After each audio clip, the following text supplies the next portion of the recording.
नमस्कार दर्शकों, मैं दिनकर त्रिपाठी अपने सहयोगी अनुपम द्विवेदी के साथ एक बार पुनः आप सबका स्वागत करता हूं रमता जोगी चैनल पर। आज हम जानेंगे महाबली हनुमान और महाबलशाली बाली के युद्ध की कथा।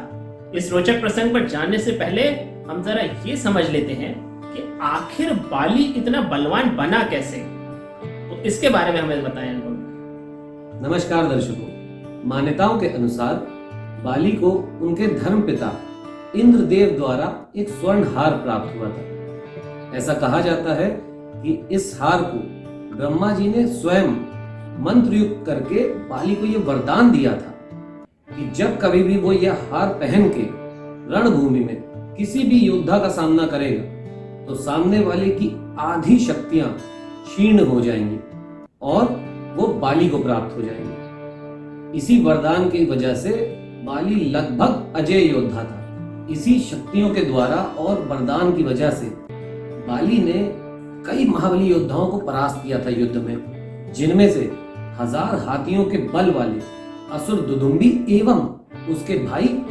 मायावी को भी वध कर दिया था इन्होंने। जब ये जानकारी रावण को प्राप्त हुई तो रावण ने बाली को युद्ध के लिए ललकारा। रावण तो बिल्कुल इस उसमें था कि मैं तुरंत बाली को परास्त कर दूंगा, लेकिन हुआ बिल्कुल विपरीत। क्षण भर में बाली ने रावण को परास्त कर दिया और यही नहीं, कई माह तक अपनी काख में दबाए रखा। अंत में जब रावण ने अपनी हार स्वीकार कर ली तब बाली ने उसे मुक्त किया और रावण ने बाली से मित्रता करके उसे अपने साथ ले लिया। तो अभी हमने जाना कि बाली के पास इतना बल आया कहां से, लेकिन बाली और महाबली हनुमान दोनों एक ही समय पर इस धरा पर उपस्थित थे, तो क्या इन दोनों के बीच कोई टकराव कभी नहीं हुआ? आइए जानते हैं इस कथा के बारे में। जी अवश्य। बाली और महाबली हनुमान के युद्ध की भी एक कथा है जिसका प्रकरण कुछ इस प्रकार है। समय के साथ साथ बाली सभी योद्धाओं को परास्त करता गया। उसका घमंड अत्यंत चरम सीमा पे पहुंच गया। जो सामने आया उसको ललकारे। अब आधे से ज्यादा योद्धा ये जान भी गए थे कि बाली में बहुत ही अद्भुत वरदान प्राप्त है, वो अजय है, तो कई लोग तो उससे युद्ध करते ही नहीं थे, पहले ही क्षमा मांग लेते थे। ऐसे ही एक दिन अपने गरजते हुए बाली ने एक वन में प्रवेश किया जहां पे महाबली हनुमान अपने आराध्य प्रभु श्री राम की तपस्या में लीन थे। बाली ने गरजना चालू किया तो हनुमान जी ने बड़ा ही विनम्र भाव से निवेदन किया कि महाराज, मैं इस वक्त अपने प्रभु की आराधना में लीन हूं, आप कृपया यहाँ से जाएं, मेरी तपस्या भंग हो रही है। बाली क्योंकि घमंड में भी थे, अत्यंत क्रोध आ गया उनको ये सुन के। उन्होंने हनुमान जी को ललकारा, मैं तुम्हें ललकारता हूं, तुम मुझसे युद्ध करो। हनुमान जी ने पुनः उनको समझाते हुए अनुरोध किया कि आप कृपया जाएं, युद्ध की कोई आवश्यकता नहीं है, मैं आपके बल पे कोई युद्ध करना नहीं चाहता आपके साथ, आप जाइए। लेकिन बाली तो उस वक्त इतना घमंड में था, उसको ये भी नहीं पता था वो बोल क्या रहा है और किससे बोल रहा है। उसने महाबली हनुमान से कहा कि तुम क्या, अगर तुम्हारे आराध्य इस वक्त मेरे सामने आ जाए, मैं उनसे भी युद्ध करूंगा और उनको भी परास्त करूंगा। अब हनुमान जी को कोई ऐसे बोल दे, उसके बाद क्या निर्णय होना है सभी को पता था। हनुमान जी ने तुरंत उनके युद्ध को स्वीकारा और कहा सुबह का समय उचित रहेगा, कल सुबह हम दोनों युद्ध करते हैं।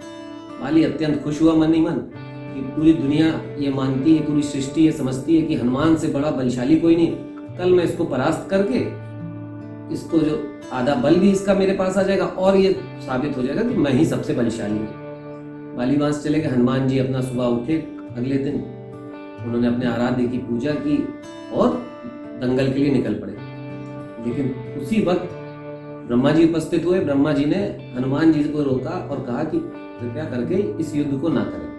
हनुमान जी ने उनको मना किया कि अभी ये संभव नहीं है, मैंने बाली को बोल दिया है तो अब युद्ध होगा। ब्रह्मा जी ने पुनः समझाने का प्रयास किया। तब हनुमान ने बताया कि उन्होंने, बाली ने मेरे आराध्य की सौगंध देकर मुझे मजबूर किया है कि मैं युद्ध करूं, और यदि मैं अब नहीं करता हूं तो ये मेरे प्रभु श्री राम का अपमान होगा। ब्रह्मा जी समझ चुके थे कि एक बार श्री राम की सौगंध खा ली तो हनुमान जी अपनी बात से तो पलटेंगे नहीं। तो उन्होंने एक और रिक्वेस्ट किया, अनुरोध किया कि प्रभु आप अपने शक्तियों का 1/10 हिस्सा लेके जाइए युद्ध करने और बाकी अपने आराध्य के चरणों में रख दीजिए। युद्ध करके वापस आइएगा तो आप अपनी बाकी शक्तियां वापस ले लीजिएगा। हनुमान जी उनकी बात मान गए। दोनों पहुंचे दंगल के समय पे सामने सामने।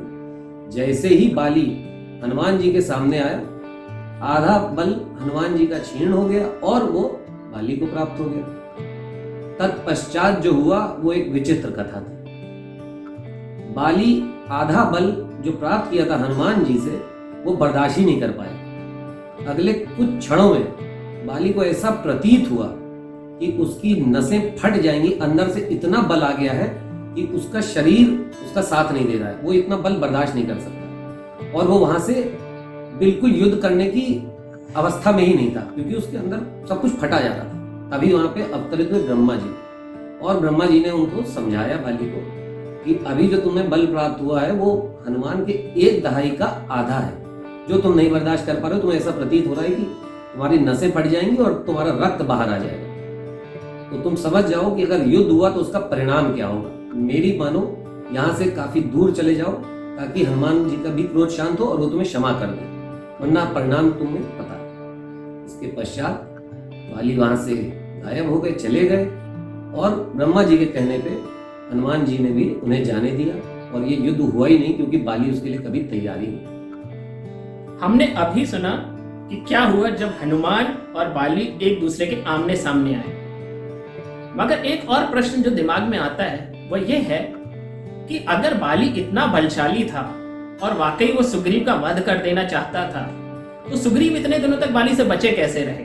भाई श्री राम तो बाद में इस कथा में आते हैं और सुग्रीव से उनका मिलन होता है। इसके बारे में आइए जानते हैं कि ऐसा क्या कारण था कि बाली सुग्रीव का वध नहीं कर पाया। जी बिल्कुल, तो जैसे कि आपके पहले प्रश्न का उत्तर देते वक्त बताया था कि बाली ने अपने इस वरदान और अपनी शक्ति का प्रयोग करते हुए कई महावीर योद्धाओं को परास्त किया था एवं कुछ असुरों का वध भी किया था, जिनमें से एक दुदुम्बी थे।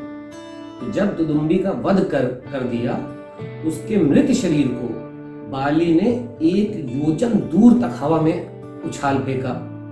वह मृत शरीर हवा में उड़ता हुआ काफी दूर तक गया, जिससे शरीर से रक्त की कुछ बूंदें मातंग ऋषि के आश्रम में गिर गई। ऋषि ने अपने तपोबल द्वारा ज्ञात कर लिया कि ये किसने किया है और बाली को श्राप दिया कि ऋषि मुख पर्वत से 1 योजन की दूरी तक भी अगर बाली पहुंचा और उसने उसको आगे बढ़ा, पैर भी रख दिया, तो उसकी मृत्यु निश्चित है। ये बात सुग्रीव को पता थी। तो जब सुग्रीव को राज्य से निष्कासित करके बाहर कर दिया और उसका वध करने का प्रयास किया, तो सुग्रीव ने इसी ऋषिमुख पर्वत पे जाके शरण ली और प्रभु श्री राम के आने तक वो वहां पे शरणार्थी रहा। इसी कारण बाली श्री राम के पहुंचने से पहले सुग्रीव को कभी नहीं मार पाए। हम सभी लोग ये बात तो जानते हैं कि श्री राम ने छुपकर बाली के ऊपर एक वाण साधा था जिससे उसकी मृत्यु हो गई थी, लेकिन इस घटना के समय बाली ने जो अपना दंश व्यक्त किया था, जो अपनी व्यथा कही थी भगवान से, और भगवान ने उसका क्या उत्तर दिया, आइए जानते हैं इस सुंदर प्रकरण के बारे में। जी बिल्कुल, इसका भी एक बहुत ही सुंदर प्रकरण है, प्रसंग है। जब बाली का वध करने के लिए श्री राम ने उन पे तीर से प्रहार किया, तो मरने से पहले बाली ने उनसे पूछा, आप तो मर्यादा पुरुषोत्तम राम हैं, तो आप बिना मेरे सामने आए, बिना मुझसे युद्ध करे, मुझे छुप कर आपने वार किया। प्रभु श्री राम ने बहुत ही सुंदर जवाब दिया। बाली को कहा कि पहली बात, तुमने अपने इतना बलशाली होते हुए अपने बल का सदैव दुरुपयोग किया, कभी भी धर्म का पालन नहीं किया, एवं अपने इसी बल का प्रयोग करते हुए तुम अपने भाई की धर्म पत्नी को तुमने अपने पास रखा। तुम्हारा वध तो सभी मान्यताओं के अनुसार धर्म के अनुकूल ही है, धर्म की स्थापना के लिए ही किया गया है। अब तुमने जो दूसरी अपनी पीड़ा रखी है कि मैंने तुम्हें छुप के वार किया, तो मैं तुम्हें ये भी ज्ञात करा देता हूं, मेरे अगले अवतार में तुम भी इसी प्रकार मुझ पे वार करोगे और तुम्हारे ही तीर से मुझ पे प्रहार होगा।